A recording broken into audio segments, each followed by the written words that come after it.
Amin. Assalamualaikum warahmatullahi wabarakatuh. Waalaikumsalam Alhamdulillah. warahmatullahi wabarakatuh.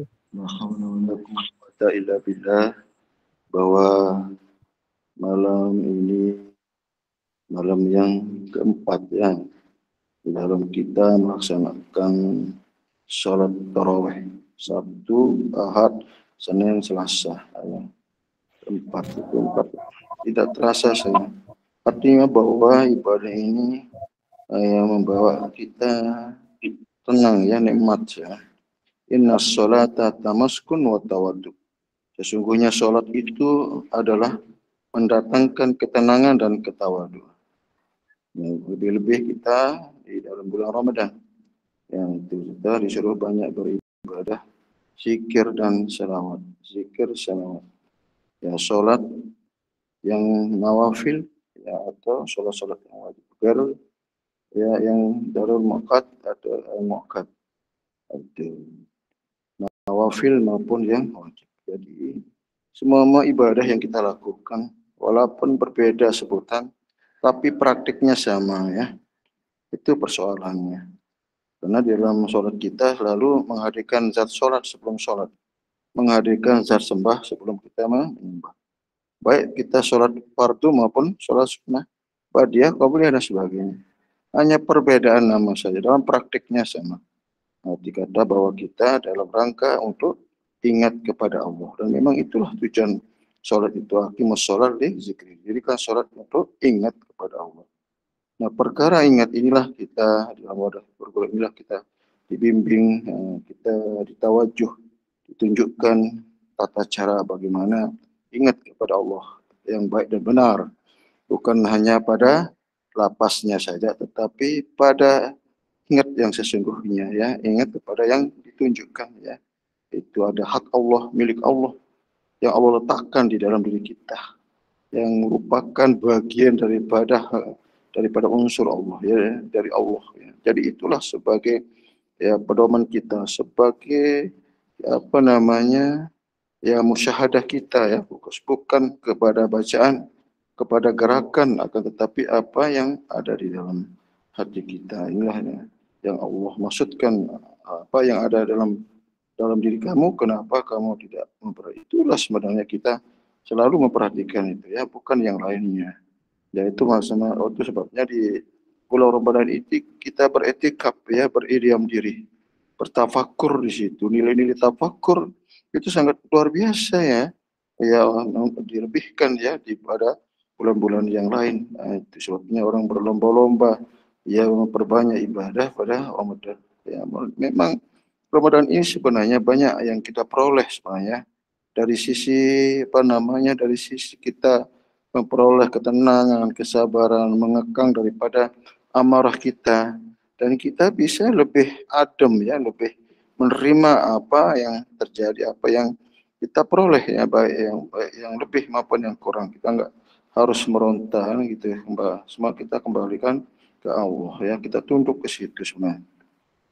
Jadi kita tidak harus apa namanya, harus kita berontak atau tidak menerima apa yang menjadi ketentuan atau yang Allah tetapkan. Jadi perjalanan rohani inilah sebenarnya yang membuat kita aman ya, nyaman ya. Tinggal perusahaan-perusahaan luar ya, itu kita tidak terganggu ya, tidak harus apa namanya, harus kita prioritaskan, harus kita proteksi, harus segala-galanya di situ. Hanya sebagai melengkapi saja, hanya sebagai apa namanya ya alat saja ya, untuk mempermudah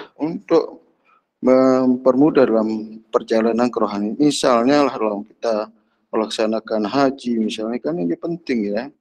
Ya kalau kita tidak punya sarana kan tidak mungkin kita bisa pergi haji. Padahal niat kita, keinginan kita sangat sangat dalam sekali ya, sangat merindukan untuk Ka'bah atau ziarah ke makam Nabi. Tapi sarana kita tidak memungkinkan, maka di situ adalah bagi mereka yang mampu, manis tata'a ilahi sabil, yang mampu di dalam memenuhi perjalanannya, biaya perjalanan. Itu sebenarnya. Tetapi kita ada cara ya untuk meraih ya apa namanya, daripada pahala-pahala haji dan umrah, yaitu melakukan zikir ya, melakukan ya hadir pada malam Jumat ya. Orang-orang yang menghadiri malam Jumat, menghadiri apa halkah-halkah, itu pahalanya sama dengan seperti kita umrah maupun haji. Itu sebabnya orang berlomba-lomba ya memprioritaskan malam Jumat ya, maka mereka mengisi dengan yasinan, misalnya ada hijab dan sebagainya. Kalau kita hanya zikir ya, karena di antara amal ibadah itu yang paling diutamakan, yang tinggi derajatnya, yang paling besar pahalanya itu adalah zikir. Itu sebenarnya. Nah, zikir ini tidak gampang ya, sangat sulit sekali. Tulusan, keikhlasan, kesabaran, ya ketundukan di situ. Tidak boleh kita maunya di situ. Itu persoalannya. Makanya Allah meminta kita, jadikanlah aku tempat perhatianmu, niscaya akan aku penuhi keinginan. Jadi kita betul-betul perhatian kita ke Allah ya. Pun tunduk dan fokus di situ ya. Wa ghazlu aqluha malu rasa, tinggalkan terkait dengan amal-amal yang lain, pikiran-pikiran yang lain, dalil-dalil yang lain, pemikiran dan pemahaman-pemahaman itu harus tinggalkan. Benar-benar ke situ ya, supaya yang lain itu tidak ada gitu ya. Itu. Jadi kalau masih yang lain masih ada, berarti itu sebagai hijab dinding gitu ya, untuk bisa merasakan suasana ya kerohanian, ketentraman itu sendiri ya. Itulah kita dibimbing untuk bagaimana mentiadakan yang lainnya. Bagaimana caranya menghilangkan itu kita masuk di wilayah rohani ya, itu kita dibimbing melalui pembukanya. Di situ sebenarnya satukan pikiran, pendengaran, dan rasa. Sehingga kita oleh suasana rohani yang adem di situ. Itulah yang detik-detik terakhir akan kita jumpai. Kalau itu kita tidak memperhatikan, lantas nanti kita memperhatikan apa? Lantas apa yang kita ingat nantinya? Apa yang kita lakukan di saat itu? Kan bingung kan? Hanya bacaan-bacaan, bacaan itu hanya di lisan, hanya di pikiran itu, bukan di hati. Itu di hati inilah yang puji dan sembah, ada hak Allah, milik Allah. Di situ harus kita hidupkan dia, karena ruh itu tidak hidup dengannya ya. Itu sebabnya orang-orang yang ada zikirnya di dalam hati itu menandakan ruhnya hidup ya, hatinya diterang, menerang. Tapi kalau enggak itu menandakan kegelapan dalam dirinya. Itu sesungguhnya di dalam semua ibadah ya, terutama ibadah-ibadah sholat. Ya, ibadah sholat ini ada sholat jaharnya kan, di situ ada sholat sirnya kan. Itu sebabnya kita ya zikir jahar dan zikir sir gitu. Begitu juga di dalam kita di haji di situ, di ukuf itu kan sirnya ya. Di kita apa namanya, di kita tawafnya di situ ya namanya, itu kan ada makna-makna tersendiri di dalamnya kan. Apa yang harus kita hanya mengagumkan Allah, hanya menegakkan zikir di dalamnya. Bayangkan enggak kita datang ke Mekah, ke Madinah malah menegakkan zikir, dan juga kita di Raudah itu sesungguhnya yang dikatakan Raudah itu adalah orang-orang yang membangun halqah zikir. Kan sampai-sampai Rasulullah ditanya, ya Rasulullah, Raudah itu apa? Apa sebenarnya Raudah itu? Adalah halqah zikir. Kita ini selalu mendatangi Raudah sebenarnya. Itu secara hakikat. Makanya kalau kita secara zahirnya nanti bisa ada di tempat situ ya, tempat halkahnya Nabi dulu ya, maka dikenal sampai sekarang lah tempat itu dikenal adalah Raudatul Jannah. Baiti min mimbar Riyadhah min riyadil jannah. Rumahku, antara rumahku dan mimbar adalah surga, adalah kebun surga ya. Itu antara mimbar dan rumah Nabi adalah kebun di antara kebun-kebun surga. Itu makanya orang berlomba-lomba di situ, mau berada di situ. Apa yang kita perbuat di situ? Ini paling kita hanya amalan-amalan wirid, apa zikir dan sebagainya. Tetapi kita ada sirnya yang kita di situ ya. Benar-benar kita terapkan ya di depan raudah, di makom raudah di situ ya. Di situ kita sudah ada bimbingan khusus tentang apa yang harus kita lakukan di raudah itu sendiri. Jadi alhamdulillah bahwa dalam menjalankan apa perintah-perintah Allah yang terkait tentang ibadah-ibadah ini, memang tidak bisa hati ini dibiarkan, tidak bisa hati ini tidak diikutkan di situ. Kalau hanya mengandalkan kaulah Pilihannya itu syariat punya ya, hakikatnya seperti apa. Padahal dua ibadah ini tidak boleh terpisahkan, ibadah zahir dan ibadah batin. Makanya ketika ibadah zahir kita enggan, tidak mampu, tidak kuat, maka ibadah zahir lah yang ibadah batin lah yang akan mengambil alih ibadah zahir sendiri. Bayangkan enggak, tapi kalau kita enggak pelajari, enggak ilmukan tentang itu, kita kehilangan arah nanti, kehilangan musyahadah, kehilangan pandangan kita, kehilangan daripada amali. Padahal kita dalam situasi apapun kita tetap beribadah, tetap zikir kepada Allah. Itu dan kalau kita duduk, berdiri, berbaring maupun kita berjalan. Itu sebabnya orang-orang yang mengakhiri hayat dengan zikir maka dijamin surga. Itu sebenarnya. Jadi inilah sebabnya kita membangun halkah ini sebenarnya untuk memperkuat, membentengi diri kita supaya zikir yang di dalam itu tidak terganggu dengan hal-hal yang di luar. Itu masalahnya. Karena hal-hal di luar itu gangguannya besar. Itu sebabnya kita kenapa tidak bisa fokus karena gangguan luar itu yang terbawa. Itu kan. Itu maka wagazlu aku tinggalkan itu. Itu makanya dalam bahasa kita untuk apa istilahnya hadas itu kan hilang bau, hilang warna, hilang rasa, kan semua hal-hal terkait hal perbuatan zahir itu memang harus kita tinggalkan ya, hanya benar-benar batin di situ. Itu di situ bukan lagi teori, bukan lagi kalam, bukan lagi pembahasan, bukan lagi dalil. Di situ hanya rasa ya.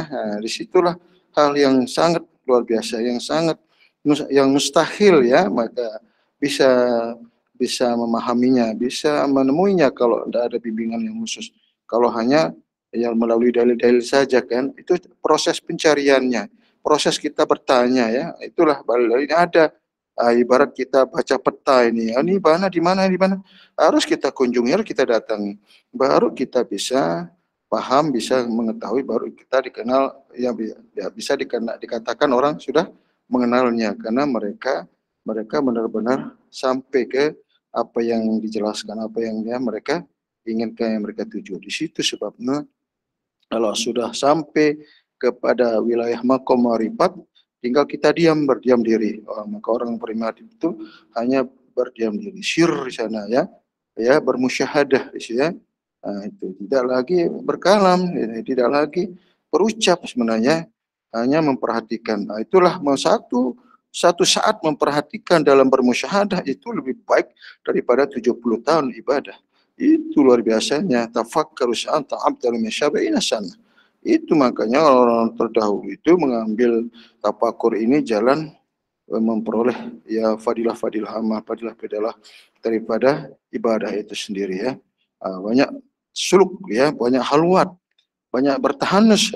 Itu bahasa-bahasa itu hari ini asing ya. Seolah-olah barangnya nggak ada, seolah-olah hanya zaman dulu aja gitu. Begitu ditawarkan terhadap itu kayaknya sudah kita menghindar. Padahal itu adalah paling awal Nabi lakukan. Sebelum Nabi melakukan bagian yang zahir ini. Bayangkan enggak? Rohaninya ditempa, rohaninya dulu beliau lakukan dulu, baru zahir ini ya. Tapi kita ini kan terbalik-balik, luar dulu yang kita mantapkan baru ke dalam. Itu ya, nah, akhirnya luarnya saja habis waktunya, dalamnya tidak ketemu akhirnya ya. Itu sebabnya kita memulainya dari dalam, ya memperhatikan di dalam. Sementara yang di luar biarkanlah mengikuti sesuai dengan kemampuan yang ada. Itu ya, yang penting di dalam itu lurus, tegak, ya fokus. Tidak boleh yang lainnya di situ, tidak boleh ada yang lain di situ. Maka dikenal wahdatul wujud, satu ya. Tidak boleh ada yang ada kecuali hanya dia. Maka memperhatikan itu lebih utama daripada yang lain. Itu sebabnya kita tidak boleh yang lain sebelum itu dulu. Maka adalah mulai dengan dia. Bada'a bima bada Allahu bihi.